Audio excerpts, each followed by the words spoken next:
Okay, meine lieben Freunde der gleichen EDV, willkommen zurück auf dem Kanal Computersachen. Und heute habe ich mal was für euch, ein Avato. Und das ist ein IR, ein Fernbedienungssimulator, mit dem ihr zum Beispiel Klimaanlage, Fernseher, Videorekorder und alle Fernbedienungen, die ihr so im Haushalt habt, eigentlich vernichten könnt. Das ganze Gerät schaut dann so aus. Das Kleine wird mit USB, hier ist er, mit dem USB-A Adapter quasi dann angeschlossen, hat diese technischen Daten. Das Ding gibt es als die S16 Pro, das ist die Version, die ich jetzt habe, und auch nur als die S16. Dieses Gerät könnt ihr einbinden über eine spezielle Tuya-App als Fernbedienung für eure Klimaanlage, und das läuft im Home Assistent. Wie das funktioniert, zeige ich dir jetzt hier in diesem Video. Gut, als erstes solltet ihr euch natürlich die Tuya-App besorgen oder die Smart Life-App. Es ist relativ, welche App das ihr eigentlich runterladet und benutzt. Man sagt Tuya zwar nach, dass sie besser wäre. Ich kann da keinen Unterschied feststellen. Man kann diese auch wechseln, die App, und die Gerätekonfigurationen übernehmen. Da gibt es auch Videos zu im Internet. Damit wollen wir uns jetzt auch gar nicht beschäftigen. Also wir verwenden jetzt hier mal die Smart Life App. Und da müsst ihr jetzt erst einmal ein Gerät hinzufügen. Dann geht ihr hier ganz runter auf Weitere auf der linken Seite. Und ihr habt da Universal Fernbedienung Wi-Fi. Ja? Dann müsst ihr eure WLAN-Daten eingeben und das Gerät wird hinzugefügt. Dann brauchen wir unsere Geräte, unseren Controller. So, und hier haben wir jetzt Infrared Remote Box. Das heißt, ich habe einen Pro, ich habe noch Radiofrequenzis dazu, aber Infrared Remote Box ist das, was wir jetzt in diesem Beispiel eigentlich benutzen, um meine Klimaanlage, entschuldigt bitte, wenn ich so egoistisch bin, zu konfigurieren. Die habe ich natürlich jetzt schon zugefügt, aber das ist kein Problem. Wir machen jetzt trotzdem nochmal eine neue. Plus, und hier können wir jetzt auswählen, was wir haben wollen. Wir haben hier unten DIY, also Do It Yourself. Und wir haben hier oben Air. Man hätte auch Air Condition dazu schreiben können, aber wir wollen ja mal nicht so sein. Dann Learn Match. Wir können einzeln die Tasten anlegen. Oder Quick Match. Wir schauen, ob wir das finden. Meine Fernbedienung ist jetzt für die Air Condition eine E-Tommer. ETMI steht da drauf. Da schreiben wir jetzt einfach mal hier rein. Und ihr seht auch schon, er kennt sogar diese Fernbedienung. Also wenn du die Fernbedienung siehst, würdest du jetzt eigentlich sagen, die kennt er niemals, aber er kennt sie. Dann nehmen wir die einfach. So, und jetzt geht Quick Match. So, wir drücken jetzt die Taste On. Ist die Air Condition an? Nein. Also drücken wir Another One. Drücken wieder On. Air Condition geht immer noch nicht an. Wieder die nächste Taste, Another One, und wieder On. Dann Another One dazu, wieder neu. On. Immer noch nichts. Another One. On. Das müssen wir ein paar Mal machen, bis er die richtige Fernbedienung findet. Jetzt hat sie gepiepst. Jetzt ist sie da. Ich weiß nicht, ob ihr das Hintergrund hört, der Kompressor ist angesprungen. Ich sage jetzt hier ausschalten. Der Kompressor bleibt an, ist egal. I can control, also das grüne. Side to Swipe Buttons. Alles klar. Das ist der nächste Button, der funktioniert auch. Nächste Button funktioniert auch. So, Switch, piepst auch, die Anlage ist da, I can control. So, dann kann ich sie jetzt noch umbenennen.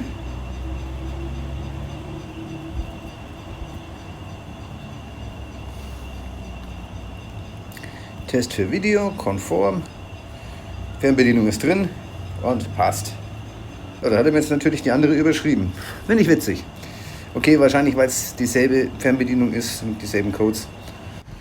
Bearbeiten. So, da kann man jetzt ein bisschen Fernbedienungen anzeigen ein. Das würde ich einschalten, bestätigen. Dann kann man nochmal rausgehen. Dann gehen wir auf mein Zuhause.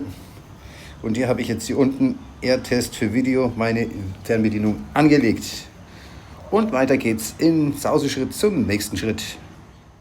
Ich muss jetzt noch mal ganz kurz auch was zu Tuya Anti selber sagen. Tuya App macht ja immer wieder mal Probleme mit diesen sogenannten unsupported Devices. Also man kann uralt Geräte bestellen, neue Geräte bestellen, man weiß es nie, ob das Ding in der Tuya App konfigurierbar ist. Gibt dann andere Lösungen wie Tuya Local, die man verwenden kann. Habe damit aber auch keine guten Erfahrungen gemacht. So richtig funktioniert das auch nicht richtig. Wie das genau zu konfigurieren ist, wie die Geräte da eingebunden werden, ist auch irgendwie nicht genau beschrieben. Und eigene Geräte hinzufügen zu Home Assistant kann man einfach nicht. Der Avato S16 Pro ist ein Gerät, mit dem das funktioniert. Es soll angeblich mit allen anderen Geräten von Tuya auch gehen. Ich lege meine Hand dafür nicht ins Feuer. Ich würde vorher gucken, ob ich da irgendwelche Referenzen finde, ob das schon mal jemand ans Laufen gebracht hat. Ansonsten irgendwo bestellen, wo man es auch wieder zurückschicken kann. Wobei man jetzt sagen muss, der Remote-Kasten hier hat jetzt, ich glaube, 3 oder 4 Euro gekostet. Ja, aber ein geiziger Schott, wie ich bin, ich hätte ihn im Zweifelsfall auch wieder zurückgeschickt. So ist halt das Leben. Okay, gut. Mal oft kriegt man dann hier in Asien auch die Nachricht irgendwie vom Verkäufer, sie können das Produkt behalten und schreiben das Geld dann wieder gut, weil sich das Zurücksenden wirklich nicht rentiert. Und bei technischen Problemen, wenn man natürlich seine Einstellung zu dem Produkt geändert hat und sagt, ich möchte das nicht, weil es mir nicht taucht, dann ja, ist das wieder eine andere Sache. Aber ja, gut, das ist auch egal. Zurück zum Thema. Okay, bevor ihr jetzt natürlich hier so ein Bedienfeld, so ein Panel kriegt, Tuya IR Remote, gibt es natürlich einiges, was man dafür tun muss. Und es gibt ein paar Kleinigkeiten, die sind etwas lausig beschrieben. Aber ihr werdet lachen, es ist wirklich möglich, die Klimaanlage hier einzubinden. Ich zeige euch das ganz kurz. Es hat gepiepst im Hintergrund, man hat es gehört. Air Condition läuft an. Kann man die Temperatur verstellen, es hat wieder gepiepst. Ich kann auf Heizen umstellen, braucht man hier in Asien, Thailand eigentlich relativ selten. Also zumindest nicht da in der Ecke, wo ich wohne. Da braucht man eigentlich schon eher die Air Condition. Dann gibt es hier nochmal den Automodus, den man machen kann, wie wir gerade was man haben will. Und die Kiste macht alles selbst. Dann gibt es hier nochmal den Feuchten. Können wir alles auch ganz gemütlich hier einstellen, wie man das haben will. Die Luftfeuchtigkeit, die wir hier haben, da interessiert sich, wenn feuchten nicht. Das wirst du nicht fertig. Das ist wie Sandkehrer in der Wüste. Das ist, ja. Und dann haben wir hier nur Lüftung. Also es wird nur gelüftet. Also nur der Ventilator läuft. Wie gesagt, das funktioniert hervorragend. Man kann ja auch die einzelnen Steps dann benutzen. Oder wie gesagt, hier den Regler.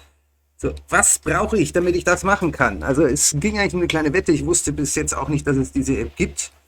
Ich habe nämlich letztens erst nach sowas gesucht und habe es nicht gefunden. Und dann habe ich jetzt eine Wette Angebot gekriegt und der Loot war gut. Konnte ich mir natürlich nicht leben lassen. Und dann bin ich über eine Integration gestolpert, die ich bis jetzt auch noch nicht kannte.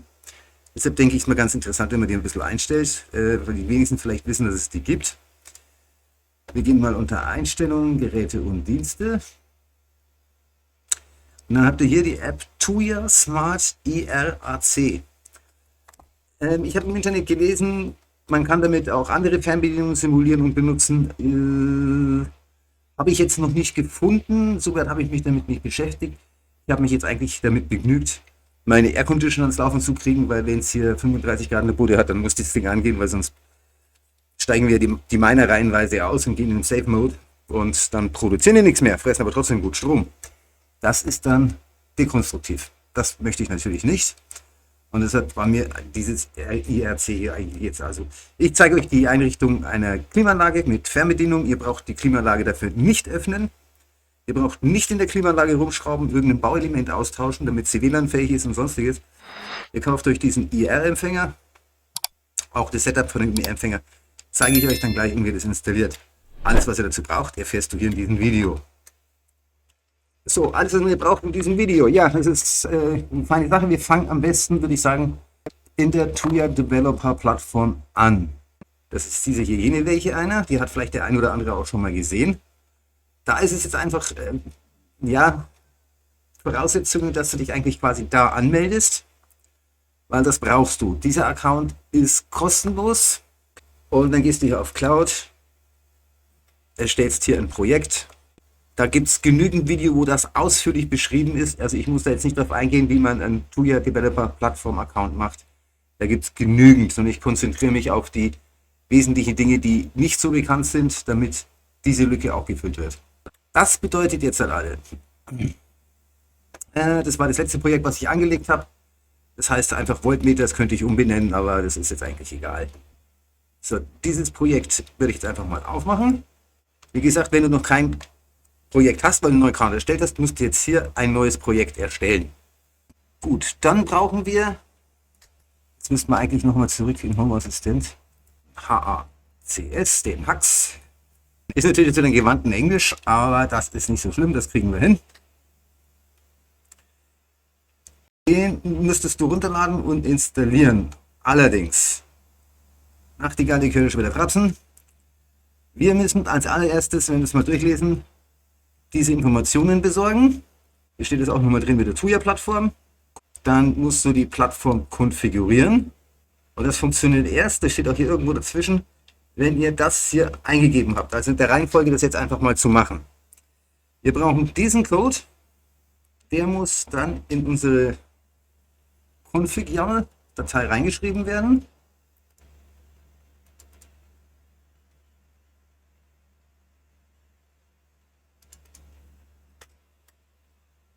Das wird jetzt dann hier eingesetzt.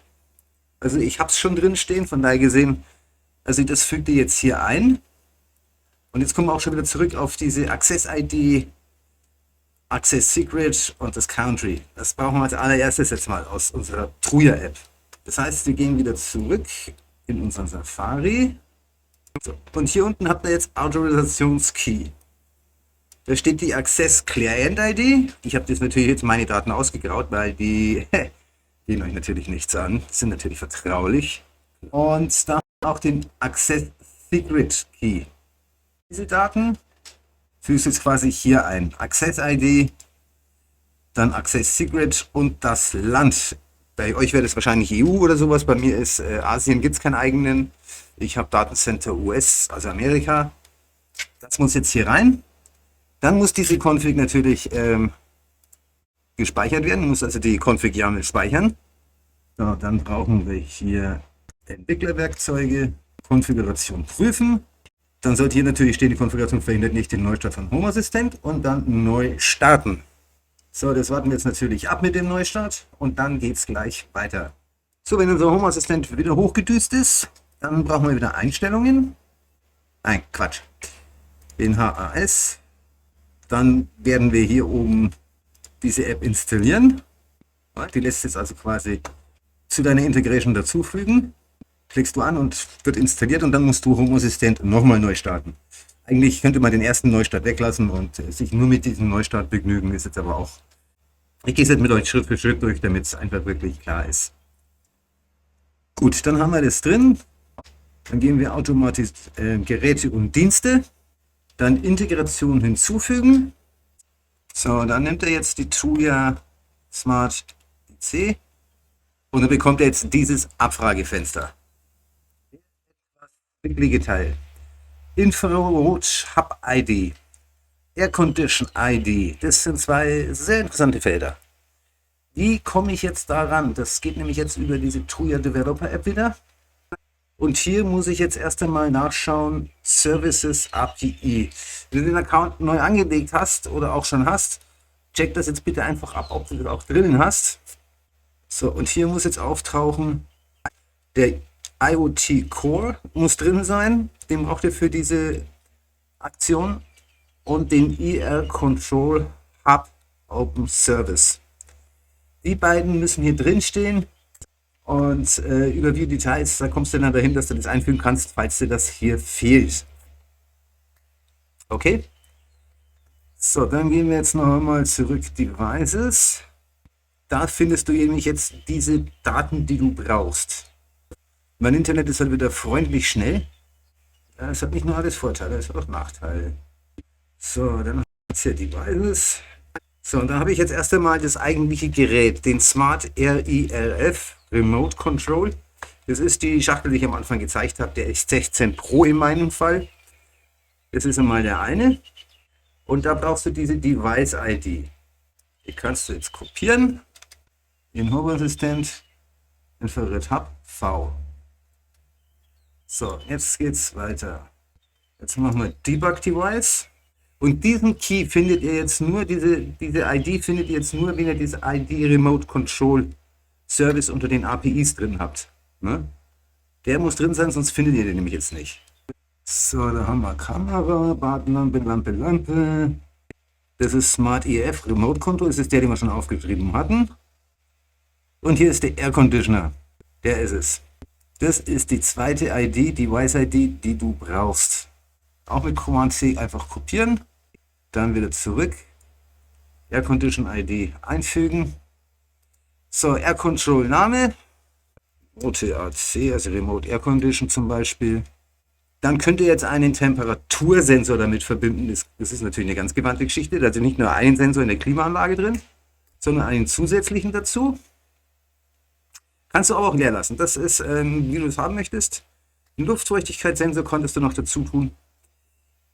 Die Minimumtemperatur ist auch ein bisschen blöd. Das ist also das unterste, die Temperaturskala, was die Klimaanlage quasi kann.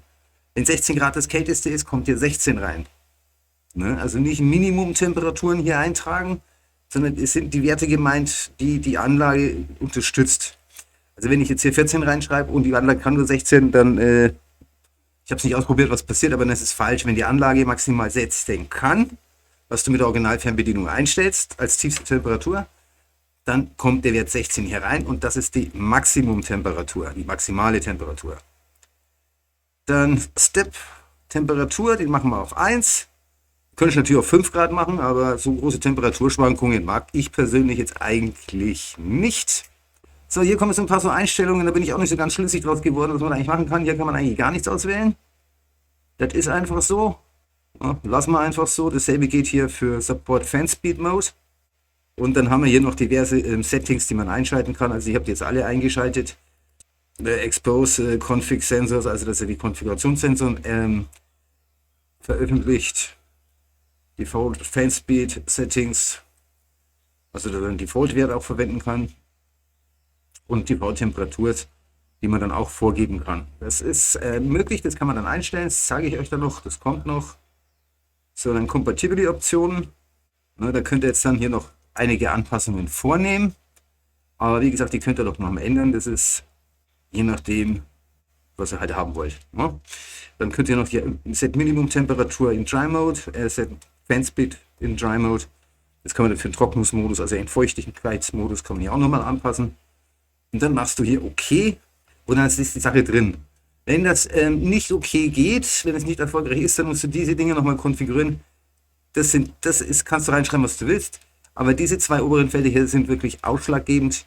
Die müssen stimmen, sonst ist da der Wurm drin und es funktioniert nicht. So, dann kann ich jetzt auch mal sagen, meinen eigenen Sensor kann ich jetzt mal hergehen, kann ich mal konfigurieren.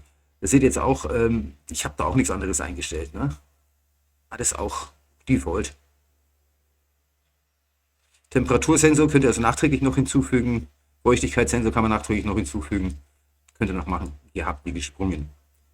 So, im Groben und Ganzen solltet ihr das dann machen, speichern und vorsichtshalber den Home Assistant nochmal neu starten. Hier dann so ausschauen unter Integrationen, die Tuya Smart ERRC. Ja. Dann gehen wir mal auf unser Gerät. So, das Gerät ist momentan aus, 30 Grad Temperatur ist eingestellt, also unterste Kühlstufe. Das ist kühl hier teilweise, ja, wenn man 43 Grad Außentemperatur hat, ist da 30 Grad recht angenehm. Konfiguration Auto, das ist Temperatur, das war die Heizung, das war das Kälte und das ist die Luftfeuchtigkeit. Genau, die könnt ihr dann einstellen, das sind dann quasi so ein bisschen die Default-Werte, die die Anlage dann immer mit übernimmt, wenn sie ein- und ausschaltet. Hier stellst du hier ein. Dann kannst du hier auch den Fan einstellen, Low, Medium, High. Ich lasse den prinzipiell auf Auto laufen. Und dann gehst du hier einfach auf Dashboard hinzufügen. Und das gleiche machst du auch hier oben, das Steuerelement. Ja. Das ist dann quasi auch das Thermostat, was ihr hier angezeigt kriegt. Das ist das Thermostat, also das obere, was wir jetzt angeklickt haben. Und die 3 Stufen, die man als erstes hinzugefügt hat zum Dashboard, das sind diese hier. Und damit hat sich das. Und dann könnt ihr dann feuchtfröhlich schalten und das in eure Integrationen, Automatisationen einschließen. Ist das eine super saubere Sache. Also funktioniert wirklich super. Ich bin voll zufrieden und kann es nur wärmstens empfehlen. Das soll es für euch das Video gewesen sein. Ich hoffe, das Video hat euch gefallen. Dann würde ich mich natürlich über einen Daumen nach oben freuen. Ein Abo für den Kanal wäre riesig und wenn du die Glocke aktivierst, verpasst du natürlich kein weiteres Video mehr auf diesem Kanal. Dann ein Hinweis in eigener Sache. Ich produziere die Videos natürlich in meiner privaten Freizeit, verwende meine eigene Hardware dafür, investiere auch ein bisschen was, um euch neue Sachen zu zeigen. Wenn du diesen Kanal so finanziell unterstützen möchtest, würde ich mich sehr freuen. Spendenlinks findest du unten in der Videobeschreibung für PayPal, Banküberweisung, Lightning und Bitcoin. Und ansonsten sollst du jetzt auch irgendwelche anderweitigen Probleme mit deinem Computer haben, mit deinem Notebook, mit deinem Netzwerk, mit deinem Server, kannst du dich vertrauensvoll an die KSC wenden. Das ist ein weltweit tätiger Remote-Dienstleister. Dort wirst du geholfen für 25 € die Stunde, ohne Vertragsbindung, ohne Rechnung, ohne Abo, ohne Haken, Ecken und Ösen. Auftrag gegen Rechnung und gut ist die Geschichte. Verlinke ich euch natürlich auch unten in der Videobeschreibung. Und das war's für dieses Video auch schon. Ich bedanke mich fürs Dabeisein und bis zum nächsten Video. Ciao, bye bye.